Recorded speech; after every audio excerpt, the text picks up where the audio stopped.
Good morning, happy Sunday. Sunday pa po itong video na ito. Ayan, at nagluluto na nga po ang aking hubby. Ayan, nilagay niya na nga po ang bawang sibuyas. At nung nag-brown na po yan, ay nilagay niya na rin po yung liver or atay. Ayan guys, ayan, ginisa niya lang yan ng pakonte at nilagyan niya po ng mga seasoning.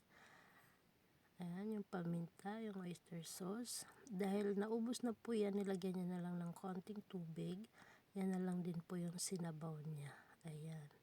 Pinakuluan niya lang po ng saglit kasi po mabilis lang naman maluto yung liver. Kaya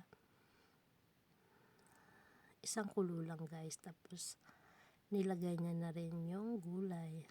Ayan. Nung kumulo po yan, ay nilagay na rin po yung repolyo. Ayan, mas dinamihan namin yung gulay kasi yan muna yung kinakain namin ngayon para healthy living naman tayo. Ayan, halo-haluin lang po yan at pagkatapos tinakpan ulit at nung kumulo siya ulit guys ay nilagyan na naman niya ng pechay. Yes, para healthy talaga ang ating body. Yes, maraming salamat po sa inyong panunood ng aking long video at ang aking reels. Please like and share and comment na rin po kayo kung ano pong gusto nyo lulutuin niya. Dahil yung hobby ko po ay madalas siya po ang nagluluto ngayon. Yes.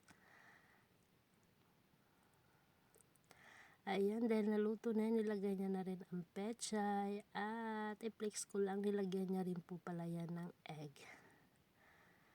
Yung egg na maliliit. Yes guys, pang ano lang, pang design niya lang. Ayan, at nung kumulo na nga po yan ay luto na siya. Yes, isang kulo lang kasi mabilis lang naman po. Ayan po yung egg. Thank you so much.